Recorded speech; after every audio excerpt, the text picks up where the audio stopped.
Pessoal do canal Brasil Notícias, 7 de junho de 2019, estamos de volta trazendo mais informações. 7 de julho, que a voz hoje tá ruim. Bom, galera, é o seguinte, Folha de São Paulo publicou hoje, né, mostrei até para vocês a matéria mais cedo, né, falando sobre a questão da Operação Lava Jato, das conversas dos procuradores, né, em relação à Venezuela. Bom, Sérgio Moro, em uma única frase, pôs fim a essa fraude editada pela Folha. Enfim, a foice, fale, enfim. Se inscreve, comenta, compartilha, dá aquele like maroto, aperta o sino das notificações para receber as nossas publicações e vamos à matéria. Gente, tá meio complicado aqui hoje para falar, mas vamos lá. Com apenas uma frase, Moro destrói reportagem da Folha. O ministro Sérgio Moro não precisou de muita argumentação para desmoralizar a nova reportagem da medíocre Folha de São Paulo sobre a farsa do escândalo dos vazamentos. Pula propaganda. De acordo com a enfadonha narrativa do jornal, integrantes da força-tarefa da Operação Lava Jato se mobilizaram para expor informações sigilosas sobre corrupção na Venezuela, após receber uma sugestão do então juiz federal Sérgio Moro em agosto de 2017, segundo mensagens privadas trocadas pelos procuradores na época. Bastou somente uma frase do ministro. Eila. Novos crimes cometidos pela Operação Lava Jato, segundo a Folha de São Paulo e seu novo parceiro. Supostas discussões para tornar públicos os crimes de suborno da Odebrecht na Venezuela, país no qual, preste atenção aqui onde ele quebra. Onde ele quebra a folha, olha só. País no qual juízes e procuradores são perseguidos e não podem agir com autonomia. É sério isso? Qual o ilícito cometido? Pergunta ele, né? A Folha virou falha, decadente, respira por aparelhos. E aí termina aqui, tem o Twitter dele, né, direitinho aqui. Né, encerra. Deixa eu ver aqui. Aí acabou. Twitter dele aqui, né, acabou. Vejam só, gente, que interessante, né? Vocês conseguem ver uma similaridade no que Moro fala? Primeiro, Moro quebra literalmente, né, a frase da Folha. Porque ele atribui justamente a quem? Ao Maduro. O que o Maduro faz com os procuradores e juízes lá? No dia, presta atenção, no dia referente à publicação da matéria lá, das mensagens, né, que a Folha publicou, a procuradora, que era responsável pelo caso, foi destituída do cargo. Né, foi destituída do cargo pelo próprio Maduro. Né. E aí o que o Moro está falando? Ó, gente, os caras lá estão perseguindo juízes, procuradores. Os caras não têm autonomia. Você para prestar atenção na tática do Maduro, vocês vê essa tática empregada aqui agora. O que o The Intercept está fazendo com essas publicações? Tentando coagir os procuradores, tentando calar os procuradores, tentando colocar medo. Porque assim, aqui no Brasil, eles não podem hoje fazer o que o Maduro faz lá. Arrancar o cara do cargo. O Maduro fez isso lá. Né? O Maduro fez isso. Eles não podem, então o que eles vão fazer? Tirar a credibilidade, manchar a imagem, deturpar a história, criar uma narrativa onde as pessoas venham acreditar que o Moro, a Lava Jato, Deltan Dallagnol cometeram crimes. Na verdade, os únicos crimes cometidos aqui são por eles, que assaltaram o país, que roubaram o país, que através da Odebrecht em vários países da nossa América aqui, América do Sul, América Latina, não sou bom nesse negócio de território, né? Mas sei que como é que é lá o nome do país? Me fugiu agora. Não é Uganda, não, é outro nome lá. É um país da África aqui do lado, né? Peru, por exemplo, Venezuela, né? Guiné, eu não sei se é da Equatorial Guiné, mas uma delas, aí aquele embaixador foi pego, né, cheio de relógio, de 13 milhões de reais, enfim, né? E através da Odebrecht nesses países, Venezuela, Cuba, o nosso dinheiro foi para lá e voltou como propina, né, roubando o povo brasileiro através do BNDES. Então o único crime que eu vejo foi o rombo que eles fizeram no país. O buraco que eles deixaram na Petrobras, quase faliram. Né? Eu estava dando uma olhada, gente, 500 bilhões de reais. É o prejuízo do PT no BNDES.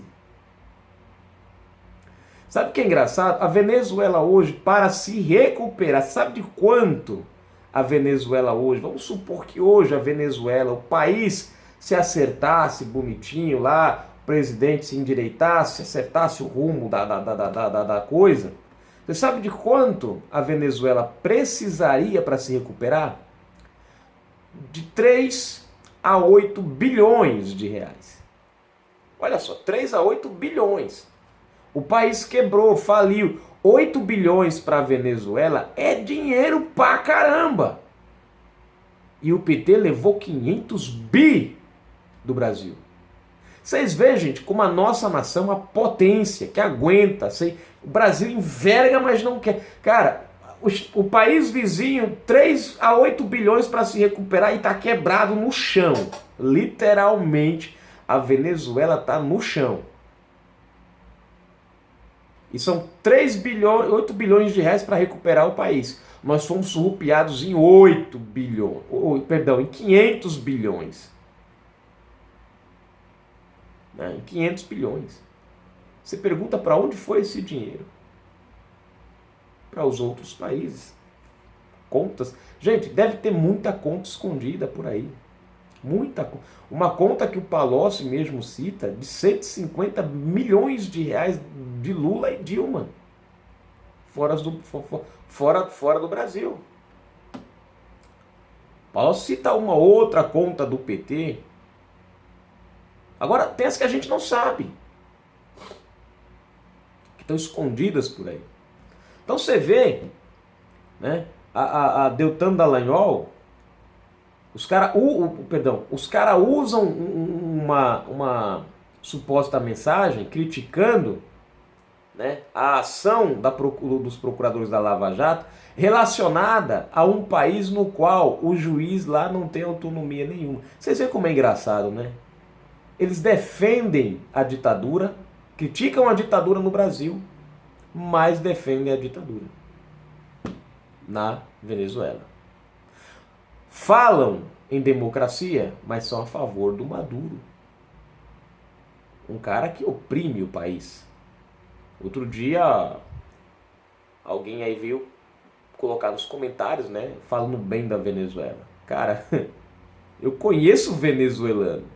Eu já ajudei, né, no grupo de WhatsApp que a gente faz parte, ajudei venezuelano a sair da Venezuela. Quer dizer, a sair tecnicamente não, né? O cara já estava aqui no Brasil, escapou, saiu e a gente ajudou. Muita gente está fazendo isso. Por quê? Porque o país está quebrado. Aí o cara chega a falar porque a Venezuela não sei o quê. Meu irmão, contar essa historinha. Eu não acredito mais em Papai Noel, Coelhinho da Páscoa, história da carochinha, história de Trancoso. Meu avô contava história de Trancoso, né? Pedro Malazarte, essas coisas todas aí, né? Meu avô contava essas histórias, né? De Trancoso. E aí, eu não acredito mais nisso. Tô bem grandinho para essas coisas, né? Acreditar que a Venezuela tá bem, fala sério, né? A gente vê alguns caras comentando essas coisas. Mas enfim, né? Tá aí o Moro quebrando, né, a propaganda enganosa da Folha de São Paulo. Eu fico me perguntando o que a Folha de São Paulo, junto com os que estão apoiando o DNTE, o que eles esperam que vai acontecer, né? Porque eu fico imaginando quando quebrarem o sigilo do Glenn, né? Quando a Polícia Federal cair de pau, né, e conseguir, de alguma forma, pegar o equipamento e provar todas as fraudes do The Intercept. Como é que vai ficar a cara da Folha? Já não está muito boa. A imagem dela já não é lá das melhores com a população brasileira. E ainda isso mostra, gente, claramente o desinteresse pela verdade, pela informação. e o interesse pela manipulação. Né? O Moro tem a cara de vir a público e falar. Deltan já disse que isso aqui não vai parar eles. Eu tô com aquela, sabe, aquela coisa, né? Estão fazendo uma campanha para ver se o Bolsonaro indica, quem sabe, Deltan Dallagnol para a Procuradoria-Geral da República. Cara, seria o máximo do máximo. Seria um tapa na esquerda para eles passar pelo menos uns 4 anos girando igual um peão. Depois parar, passar mais uns 10 para ver se conseguem acertar o caminho. Né? Porque o Brasil precisa mudar. E nós já estamos mudando. E eles estão desesperados, porque são os criminosos, cara. Eles têm que combater a Lava Jato, eles têm que acabar com os procuradores da Lava Jato. Você pega, por exemplo, o PSOL. Me mostra o que o PSOL tem feito pelo povo. Agora, eu te mostro o que o PSOL tem feito por bandidos. Direitos humanos nas audiências de custódias para os criminosos presos. Bolsa Detento, né? Acho que é o nome, Bolsa Detento. Né? Quer dizer, o cara vai preso e nós temos que, além de pagarmos a estadia do cara, nós temos que pagar uma mensalidade para o cara. Pô, mano, sabe o que eu acho que seria legal? Querem aprovar essa porcaria? Beleza, mas sai do bolso dos deputados que aprovaram esse M bem grande. Né? Não eu e você. Porque, gente, é praticamente nós estimularmos a violência. O cara fala, pô, tô sem dinheiro, vou ali meter a mão no escutador de ouvido de um para ir pra cadeia, passo lá pelo menos 6 meses e tô ganhando dinheiro. Tenho comida, dormida e tô ganhando dinheiro. É muita... Você vê, sem vergonha. Você vê que, né, o crime no Brasil tem sido uma coisa que está compensando. Infelizmente, está compensando, porque as nossas autoridades estão aparelhadas. Em qualquer outro lugar do Brasil, como por exemplo o que aconteceu com o próprio Glenn nos Estados Unidos, que foi enxotado de lá pela palhaçada que ele fez, né? Gente, eu fico admirado, gente. Como é que a nossa justiça é lenta? Sabe? O aparelhamento foi muito bem feito dentro, sabe? Às vezes eu como, cara, mas deviam criar leis para isso. O problema não é criar leis, as leis existem. O que precisa são de homens, de pessoas que cumpram essa lei. Não se vendam e cumpram. Lei nós temos para prender. Ó, tem lei, gente, para acabar com essa palhaça do The Intercept. Tem. O que nós não temos são homens para cumpri-las, determiná-las. Porque a coisa está tão bem aparelhada, foi tão bem esquematizada pelo PT, que nós temos um judiciário frágil. Hoje eu sempre falo, hoje o bandido tem toda a liberdade que seria do cidadão de bem. Como é que pode, cara, atacar ministro da Justiça, procuradores, sabe? É inadmissível isso, mas um cara é espião, gente. Só o histórico dele já era motivo desse cara já não ter nem entrado dentro do país. Você vê o Edward Snowden, ele tá lá na Rússia. Se ele colocar o pé para fora, os caras laçam ele. Agora, você vê, a Rússia recebe todo tipo de... Né? O Brasil, Lula e Dilma queria que foi a Dilma quem aceitou o Glenn aqui no Brasil.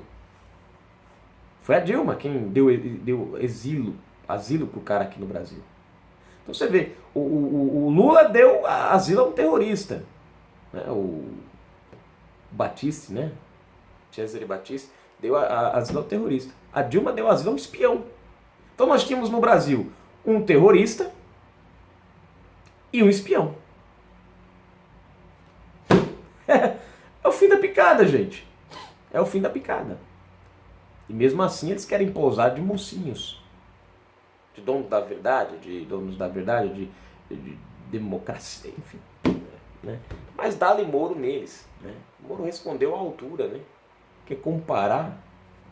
Né?